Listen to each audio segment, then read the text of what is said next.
This is the sixth lecture of group theory, and I'm your host, Dr. Salim Javed from Dr. Bhimrao Ambedkar University, Agra, and the course name is Certificate Course in Computational Chemistry. Yesterday, we have learned some of the point groups. Now we are continuing. The another point group is that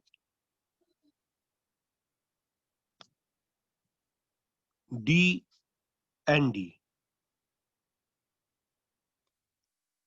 The formula is Cn plus NC2 plus N sigma D.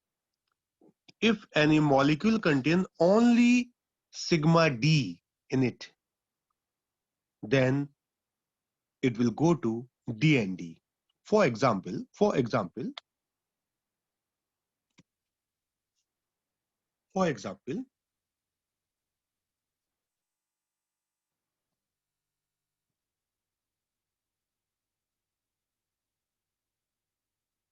हम लोग ले रहे हैं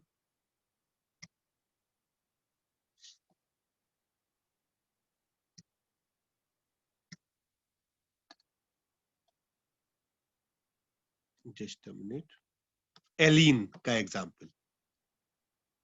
ठीक है, अगर हम लोग एलीन का एग्जाम्पल लें,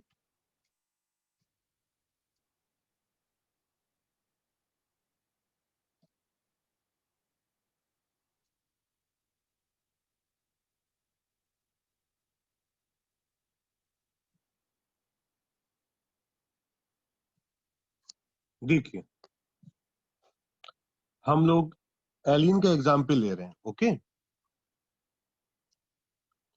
और एलीन के एग्जाम्पल में देखेंगे हम लोग कि ये जो दो हाइड्रोजन है ये इन द कार्बन होते हैं, और जो टू हाइड्रोजन्स हैं, ये जो टू हाइड्रोजन है ये कहाँ होते हैं? देखिए, ये इन द प्लेन होते हैं, राइट. और टू हाइड्रोजन जो है एक अबव द प्लेन है और एक बिलो द प्लेन है. ध्यान दें, ये वाला जो हाइड्रोजन है ये अबव द प्लेन है, उसके पीछे वाला जो है वो बिलो द प्लेन है. अच्छा, समझने की कोशिश करिएगा आप लोग. हम लोगों के पास ध्यान दें, हम लोगों के पास अब हम लोग क्या कर रहे हैं, इसका जो व्यू है पॉइंट चेंज कर रहे हैं. व्यू पॉइंट हम लोग ने ऐसा कर दिया. ठीक है, ये आप लोग को दिखाई दे रहा है.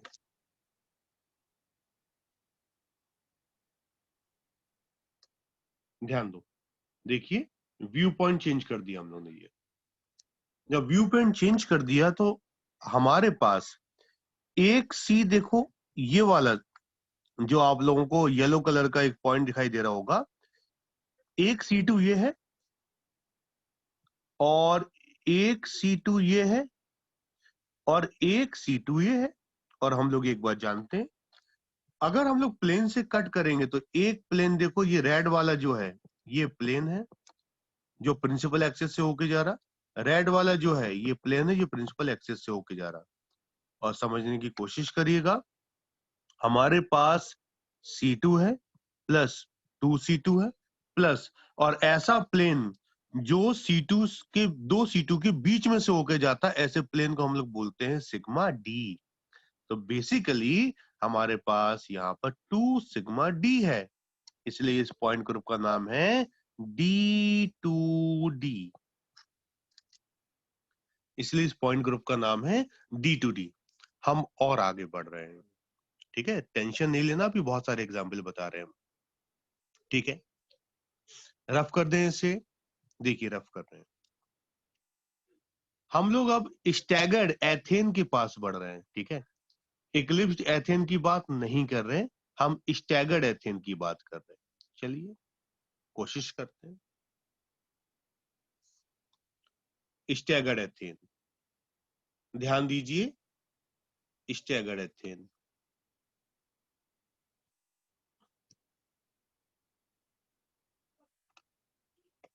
तो ध्यान दीजिए, ये हमारे पास जो है ये एथेन है, और अगर हम लोग इसको व्यू पॉइंट यहां से देखें तो बेसिकली पता है ये क्या है?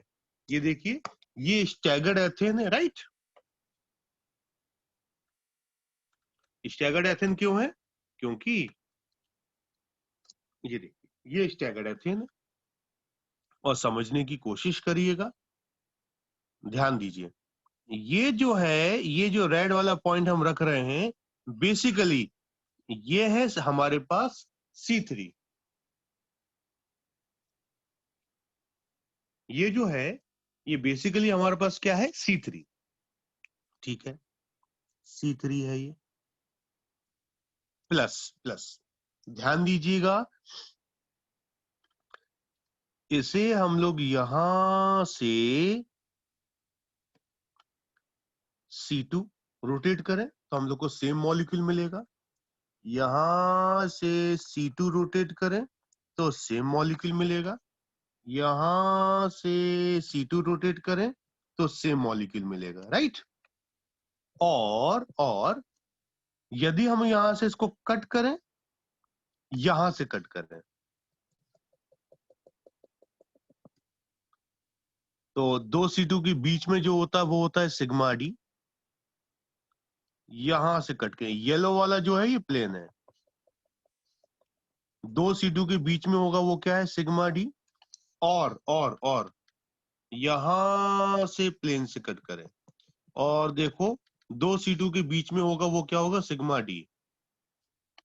तो बेसिकली हमारे पास जो हो गया है वो हो गया है, हमारे पास है C3 plus 3C2 plus 3 sigma D. तो हमारे पास जो हुआ वो आया D3D। और प्लीज आप लोग एक बात नोट कर लो कि अगर कोई स्टैगर्ड मॉलिक्यूल होगा, अगर कोई स्टैगर्ड मॉलिक्यूल होगा तो उसमें D N D point group ही होगा। अगर कोई स्टैगर्ड मॉलिक्यूल होगा तब उसमें D N D point group ही होगा। हम आगे बढ़ते हैं और एग्जाम्पल लेते हैं। देखिए ये रफ कर रहे हैं हम।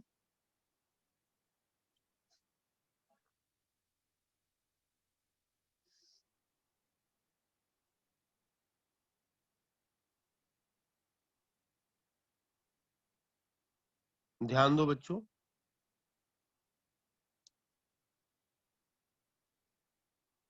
मान लीजिए अब हमारे पास है फेरोसिन, और हम लोग जानते हैं भाई, और ये भी है इक्लिप्स्ड स्टैगर्ड फेरोसिन।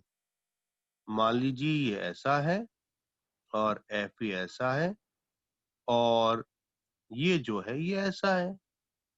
मान लीजिए स्टैगर्ड फेरोसिन है। अच्छा, अगर स्टैगर्ड फेरोसिन होगा तो हम लोग का व्यू पॉइंट हम लोग यहां से देख रहे हैं नीचे से, तब हम लोगों को C5 एक्सिस मिलेगी, 5 इसमें C2 मिलेंगे और 5 इसमें सिग्मा डी मिलेंगे। तो बेसिकली हमारे पास हो जाएगा D5D। ठीक है, इसके बाद आता है क्रोमेटोसिन।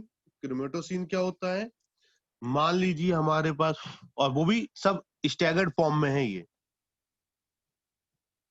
ये है CR, ये है। अगर स्टैगर्ड फॉर्म में है ये भी, तब हमारे पास ये होगा D6D। तो कहने का मतलब ये कि अगर कोई मॉलिक्यूल, अगर कोई मॉलिक्यूल स्टैगर्ड है, अगर कोई मॉलिक्यूल स्टैगर्ड है, तब तब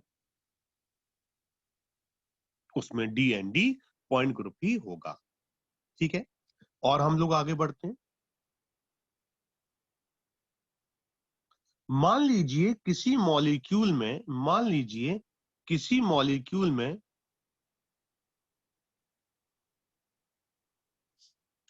केवल और केवल प्लेन हो, किसी मॉलिक्यूल में केवल और केवल प्लेन हो और कुछ ना हो।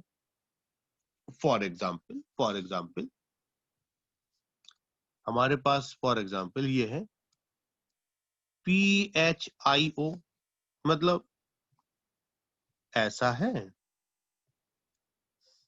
ये है I, ये है डबल बॉन्ड O।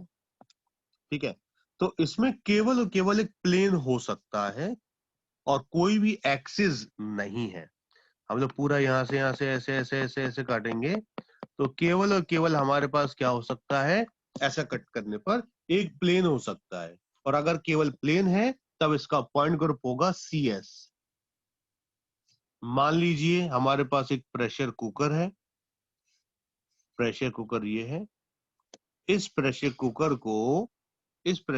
को हम लोग ने बीच से काटा तो केवल केवल प्लेन है हमारे पास, तो उसमें क्या होगा, CS। तो अगर किसी मॉलिक्यूल में केवल और केवल प्लेन है तब उसका पॉइंट ग्रुप होगा CS। कुछ मॉलिक्यूल्स ऐसे होते हैं जिनमें केवल एक्सिस होती है। अच्छा, केवल एक्सिस होगी तो ध्यान दीजिए, कुछ मॉलिक्यूल्स ऐसे होते हैं जिनमें केवल एक एक्सिस होती है। फॉर एग्जाम्पल हम लोग ने H3BO3 लिया था प्लेनर फॉर्म में। मान लीजिए अब H3BO3 जो है वो प्लेनर फॉर्म में नहीं है, वो ऐसा है।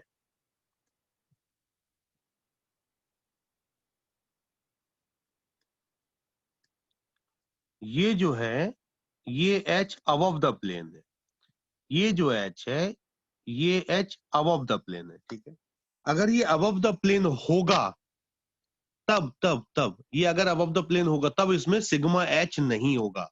केवल और केवल इसके अंदर यहां से एक C3 है और कुछ भी नहीं है, क्योंकि इसको हॉरिजॉन्टली भी नहीं कट किया जा सकता क्योंकि ये अबव द प्लेन है, ये प्लेनर नहीं है। अगर ऐसी कंडीशन है तब इसके अंदर केवल और केवल क्या होगा, CS होगा। केवल और केवल क्या होगा, CS होगा और कुछ नहीं हो सकता। तो सॉरी CS नहीं, C3, केवल और केवल क्या होगा, C3, ठीक है। मान लीजिए हमारे पास एक कोई M मेटल है और यहां पर लगा है OH, यहां पर लगा है OH, यहां पर लगा है OH और H जो है वो अबव द प्लेन है, जो H जो है वो अबव द प्लेन है। अगर ये अबव द प्लेन है तो प्लेनर तो है ही नहीं, तो बेसिकली इसमें केवल केवल क्या होगा, C4। तो कुछ मॉलिक्यूल्स ऐसे होते हैं जिनमें केवल और केवल एक्सिस ऑफ सिमेट्री होती है, and those molecules which contain only axis of symmetry the point group will be CN। Okay. कुछ मॉलिक्यूल्स परफेक्ट ज्योमेट्रीज होती हैं। अब ये परफेक्ट ज्योमेट्रीज क्या है, मान लीजिए टेट्राहेड्रल कोई मॉलिक्यूल है जैसे CH4, तो अगर हमारे पास कोई परफेक्ट ज्योमेट्री वाला मॉलिक्यूल है, जैसे मान लीजिए हमारे पास है CH4, अगर कोई परफेक्ट ज्योमेट्री वाला मॉलिक्यूल है हमारे पास, जैसे मान लीजिए CH4, तब परफेक्ट ज्योमेट्री वाले मॉलिक्यूल का पॉइंट ग्रुप जो होता है केवल और केवल टेट्राहेड्रल के लिए होगा TD, ऑक्टाहेड्रल के लिए होगा OH, आइकोसाहेड्रल के लिए होगा IH। ये जो परफेक्ट ज्योमेट्रीज हैं उनमें डायरेक्ट पॉइंट ग्रुप दिया जाता है। टेट्राहेड्रल, परफेक्ट टेट्राहेड्रल के लिए TD, ऑक्टाहेड्रल के लिए OH और आइकोसाहेड्रल के लिए IH। ये परफेक्ट ज्योमेट्रीज के लिए है, ठीक है। चलो हम लोग कुछ मिक्स एग्जाम्पल भी करते हैं, या तो हम इसकी शीट आप लोग को मिक्स एग्जाम्पल की दे देंगे तो आप लोग उसमें कर लीजिएगा, ठीक है। अभी हम लोग बढ़ते हैं थोड़ा सा आगे कैरेक्टर टेबल पे। अभी हम लोग थोड़ा सा आगे बढ़ते हैं कैरेक्टर टेबल पे, ठीक है भाई। कैरेक्टर टेबल होती क्या है, ध्यान दीजिए। हम लोग कहते हैं कि सारी सिमिट्रीज को, हम लोग कहते हैं सारी सिमिट्रीज को, किसी भी मॉलिक्यूल की सारी सिमिट्रीज को किसी एक टाइप की टेबल में अगर हम लोग रख दें तो वो उसकी कहलाती है कैरेक्टर टेबल। देखिए ये जो है ये कैरेक्टर टेबल है आपके सामने। अब ध्यान से देखना बच्चों, जो ये कैरेक्टर टेबल होती है इसमें बेसिकली 4 कॉलम्स, हम लोग जनरली 4 कॉलम्स देखेंगे।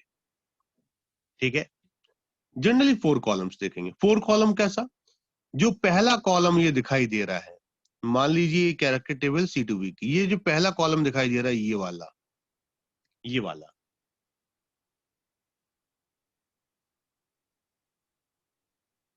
ये जो फर्स्ट कॉलम है इसको कहते हैं मूलिकन सिंबल।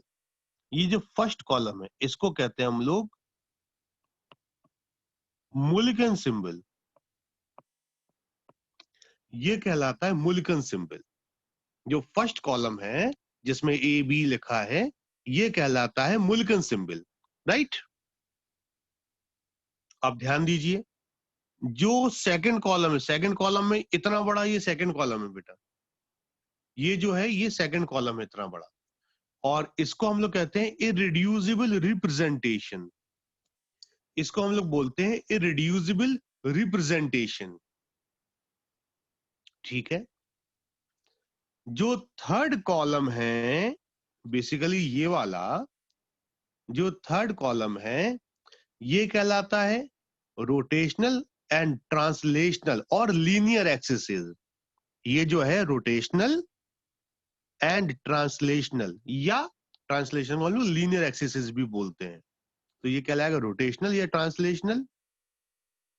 और फोर्थ कहलाता है क्वाड्रेटिक फंक्शन। जो फोर्थ कॉलम है ये कहलाता है क्वाड्रेटिक फंक्शन। तो समझिएगा आप लोग, 4 कॉलम होते बेसिकली किसी भी कैरेक्टर टेबल में। फर्स्ट कॉलम जो है वो मूलिकन सिंबल, सेकंड कॉलम में बहुत सारे सब कॉलम्स होते हैं जिसमें सारी सिमेट्रीज लिखी जाती हैं, ये होता है इरिड्यूसिबल रिप्रेजेंटेशन। उसके बाद थर्ड कॉलम जो होता है वो कहलाता है हमारे पास रोटेशनल और and translational axis. Translational axis को लीनियर भी बोला जाता है। और फोर्थ जो है मल्टीपल या स्क्वायर में जो होता है, मल्टीपल या स्क्वायर में, इसको कहा जाता है क्वाड्रेटिक फंक्शन। ओके, इसको कहा जाता है क्वाड्रेटिक फंक्शन। चलिए हम लोग थोड़ा सा आगे बढ़ते हैं। अब बेसिकली हम लोग क्या कर रहे हैं, हम लोग एक कैरेक्टर टेबल की फॉर्मेशन कर रहे हैं और यूज करेंगे ग्रेट ऑर्थोगोनैलिटी थ्योरम। तो हम लोग एक कैरेक्टर टेबल बनाने जा रहे हैं with the use of great orthogonality theorem. चलो कोशिश करते हैं हम लोग। देखिए,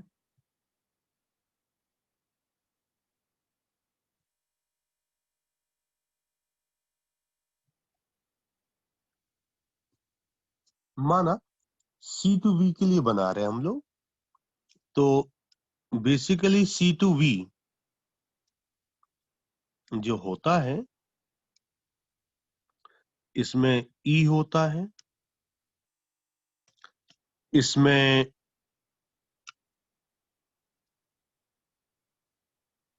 C2 होता है, इसमें सिग्मा XZ होता है और सिग्मा YZ होता है, ठीक है। पहले तो इतना ही देख रहे 2 कॉलम। और समझिएगा आप लोग, समझिएगा आप लोग,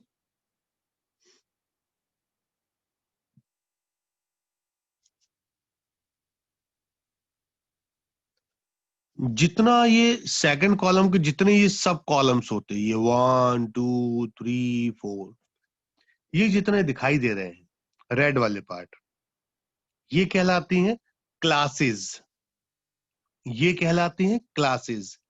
तो इसमें कितनी क्लासेस हैं, इस कैरेक्टर टेबल में 4 क्लासेस हैं। ये कहलाती हैं क्लासेस, जो रेड वाले डिवाइड किए हमने, ये कहलाती हैं क्लासेस। तो एक क्लास है E, एक क्लास है C2, एक क्लास है सिग्मा XZ, एक क्लास है सिग्मा YZ। ये कहलाती है क्लासेस, ठीक है। और इन सबको ऐड कर दो, ऊपर वाले को E, C2, XZ, YZ, ये कितने हो गए टोटल मिला के 4। तो ये कहलाते हैं ऑर्डर। तो क्लासेस इसकी जो हैं, सॉरी, जो क्लासेस इसकी जो हैं बेसिकली ये 4 हैं, क्लासेस जो है वो 4 है और इसका ऑर्डर भी 4 है। और ध्यान दो, मान लीजिए ऐसा होता, यहां लिखा होता 2, यहां लिखा होता 2, तो इसकी जो क्लासेस थी वो तो 4 थी, लेकिन ऑर्डर कितना हो जाता 6। तो इन सब का समेशन कहलाता है ऑर्डर, जबकि ये जितने सब कॉलम्स होते हैं ये कहलाती हैं क्लासेस। तो बेसिकली अब इसका ऑर्डर जो है वो है 6, लेकिन क्लासेस कितनी है 4। तो याद रखना आप लोग, तो याद रखना पहला रूल कहता है कैरेक्टर टेबल बनाने के लिए, फर्स्ट रूल है the irreducible representation is always equal to number of classes। irreducible representation माना पहला irreducible representation है जिसको हम लोग मुलिगन सिंबल से बाद में एक्सप्लेन करेंगे, गामा 1, गामा 2, गामा 3, गामा 4। देखो नंबर ऑफ क्लासेस कितनी है 4, 1 2 3 4, इसलिए इरेड्यूसिबल रिप्रेजेंटेशन कितना है गामा 1, गामा 2, गामा 3, गामा 4। तो जितनी क्लासेस होंगी उतने ही इरेड्यूसिबल रिप्रेजेंटेशन होंगे। ये फर्स्ट रूल है। The number of irreducible representation will be equal to number of classes, right? मान लिया ये सब अननोन एलिमेंट है, तो मान लिया ये है A1, A2, A3, A4, B1, B2, B3, B4, C1, C2, C3 and C4, D1, D2, D3 and D4। माना ये सब अननोन है, तो हम लोगों को ये पूरा ABCD की वैल्यू डिटरमाइन करना है और ये सब मूलिकन सिंबल डिटरमाइन करना है। तो फर्स्ट रूल था हमारे पास, कहते थे the number of irreducible representation will be equal to number of classes. तो 4 हमारे पास क्लासेस है और 4 इरेड्यूसिबल रिप्रेजेंटेशन है, राइट? अब नंबर 2 रूल कहता है,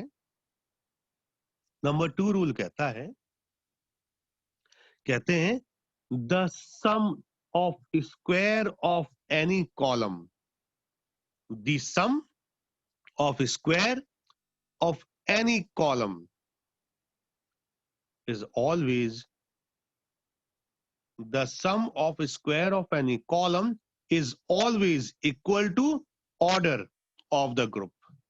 मतलब कह रहे हैं, ये कह रहे हैं A1 square plus B1 square plus C1 square plus D1 square ये किसके बराबर होगा? ऑर्डर के बराबर होगा। ये बोले सेकंड रूल में, the sum of square of characters of any column is always equal to order.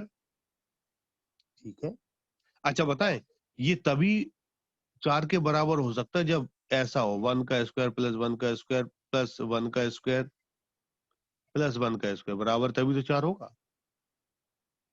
फिर तीसरा रूल है, अच्छा ध्यान देना, ये तो समझ गए हम लोग। तो हम लोग क्या कर रहे हैं, इसको 1 1 1 वैल्यू रख रहे हैं, 1 1 1 1, ठीक है। तीसरा रूल है हमारे पास, कहते हैं the sum of square of characters of row is always equal to order. ये भी ऑर्डर के बराबर होता, मतलब 1 का स्क्वायर प्लस A2 का स्क्वायर प्लस A3 का स्क्वायर प्लस A4 का स्क्वायर बराबर कितना होगा? 4। तो कहने का मतलब इनका स्क्वायर भी किसके बराबर होता? ऑर्डर के बराबर होता। तो हम लोगों ने ऑर्डर के बराबर लिख दिया 1 1 1, राइट। तो अभी तक हम लोगों ने 3 रूल्स समझे। पहला रूल था the number of classes represent the irreducible representation. जितनी ज्यादा नंबर ऑफ क्लासेस होंगी उतना ही इरेड्यूसिबल रिप्रेजेंटेशन होगा। जो दूसरा था हमारे पास वो था sum of square of any column, character of column. तो हम लोगों ने स्क्वायर करा तो ये किसके बराबर होगा? ये ऑर्डर के बराबर होगा। थर्ड था the sum of squares of characters of any row are always equal to order, तो ये भी लिख दिया हम लोग ने। इसके बाद नंबर 4 जो सबसे इंपॉर्टेंट है, सबसे इंपॉर्टेंट है, वो है कहते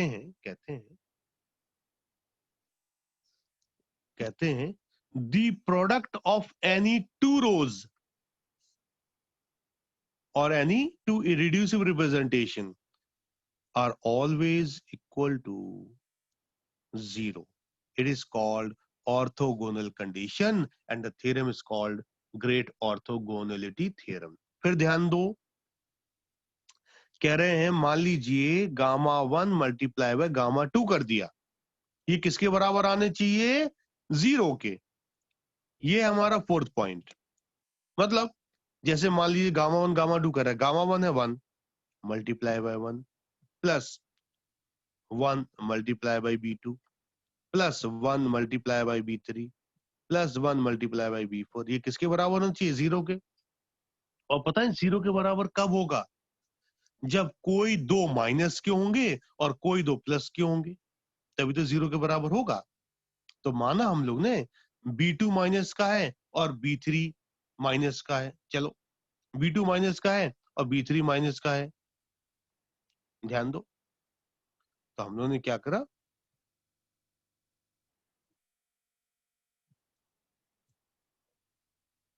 ये -1 ये -1 और ये 1, ठीक है। अब इन दोनों का मल्टीप्लाई करेंगे तो 0 के बराबर आ जाएगा। अब माना हम लोग ने गामा 1 इंटू गामा 3 ये बराबर 0 है, तो गामा 1 इंटू गामा 3 0 पता कब होगा? जब इसमें से दो माइनस के हो जाएंगे और रिपीट नहीं होना चाहिए कोई भी रो। तो ये -1 1 -1, चलो ये देखो ये हो गया हमारे पास। किन्हीं भी दो का मल्टीप्लाई करो दो रो का, कितना आ जाएगा? 0। इसके बाद मान लीजिए यहां कर रहे हैं हम लोग, तो ये हो गया 1 -1 -1, समझ रहे हो? तो कहने का मतलब ये है कि किन्हीं भी दो रो का या दो इरिड्यूसिबल रिप्रेजेंटेशन का मल्टीप्लाई करोगे तो हमारे पास कितना आ जाएगा? हमारे पास 0 आ जाएगा। इसे बोलते हैं ग्रेट ऑर्थोगोनलिटी थ्योरम। इसे बोला जाता है ग्रेट ऑर्थोगोनलिटी थ्योरम। ठीक है, कोई प्रॉब्लम तो नहीं है यहां तक? चल, कोई प्रॉब्लम नहीं, आगे हम लोग बढ़ते हैं।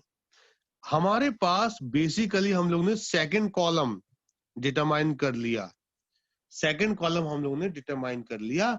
Now we are moving towards the first column, जिसको बोलते हैं मूलिकन सिंबल।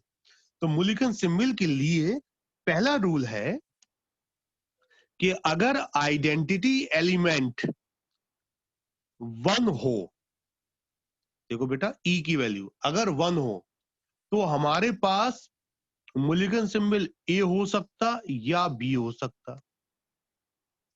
अगर आइडेंटिटी वैल्यू हमारे पास 1 हो तो मूलिकन सिंबल ए हो सकता है या बी हो सकता। और मान लीजिए अगर 2 हो तो हमारे पास 2 के लिए ई होता है और 3 हो तो 3 के लिए टी होता है।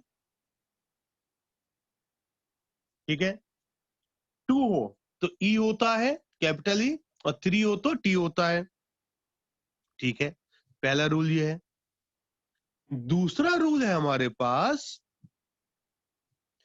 पहला रूल तो हो गया, दूसरा रूल है हमारे पास, अगर अगर अगर सिमिट्री प्रिंसिपल एक्सिस के रिस्पेक्ट में सिमिट्रिकल होगी, कैरेक्टर्स प्रिंसिपल एक्सिस के रिस्पेक्ट में, किसकी बात कर रहे हैं? C2 के यहां पर, तो मूलिकन सिंबल होगा ए, अनसिमिट्रिकल होगा तो बी, सिमिट्रिकल होगा तो ए। यहां ध्यान दें, ये देखो सिमिट्री का मतलब प्लस है तो ए, ये माइनस है तो देखो बी, ये देखो माइनस है तो बी और प्लस है तो ए। तो दूसरा रूल है कि अगर प्रिंसिपल एक्सिस के रिस्पेक्ट में सिमिट्रिकल होगा तो ए, कब की बात कर रहे हैं? जब आइडेंटिटी 1 होगी, और अनसिमिट्रिकल होगा तो 2। तीसरा रूल है कि अगर सब्सिडरी एक्सिस या वर्टिकल प्लेन, इसके बाद वाली ज्योमेट्री देखेंगे।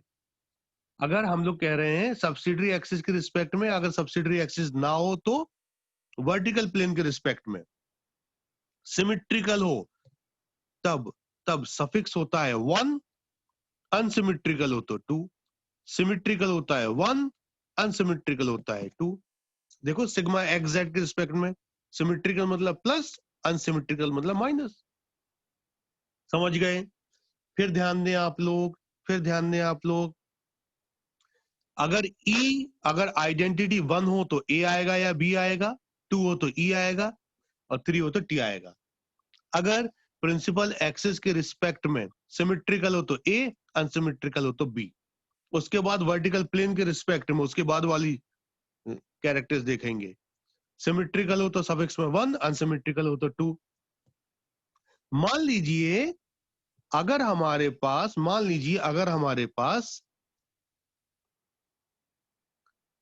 पास इन्वर्जन सेंटर के रिस्पेक्ट में सिमेट्रिकल हो तो सफिक्स आता है जी, और इन्वर्जन सेंटर के रिस्पेक्ट में अनसिमेट्रिकल हो तो सफिक्स आता है यू। हालांकि इसमें नहीं है लेकिन आगे आएगा। प्रिंसिपल ध्यान देना, इन्वर्जन सेंटर के रिस्पेक्ट में सिमेट्रिकल हो तो जी, अनसिमेट्रिकल हो तो यू। और सिग्मा एच के रिस्पेक्ट में सिमेट्रिकल हो तो लगाते हैं प्राइम, और अनसिमेट्रिकल हो तो लगाते हैं डबल प्राइम। ध्यान दें आप लोग, इन्वर्जन सेंटर के रिस्पेक्ट में सिमेट्रिकल हो तो सफिक्स में आता है जी, जी मतलब जेराडे, और अनसिमेट्रिकल हो तो अनजेराडे। सिग्मा एच के रिस्पेक्ट में अगर सिमेट्रिकल हो तो प्राइम और अनसिमेट्रिकल हो तो डबल प्राइम। तो बेसिकली हम लोग यहां देख रहे हैं फर्स्ट कॉलम और second column of the character table prepared हो गया। तो आप लोग प्लीज इसकी प्रैक्टिस करो, नहीं आएगा तो हम तो बताएंगे ही आप लोगों को, ठीक है? कोई इसमें प्रॉब्लम हो तो हम लोग डिस्कस कर सकते हैं, ठीक है? तो बेटा हम स्टॉप कर रहे हैं क्लास, इसके बाद दोबारा ज्वाइन हो जाओ। अगर किसी को कोई क्वेश्चन पूछना है तो प्लीज एक बार और ज्वाइन हो जाइए। इसको एंड कर रहे हैं हम।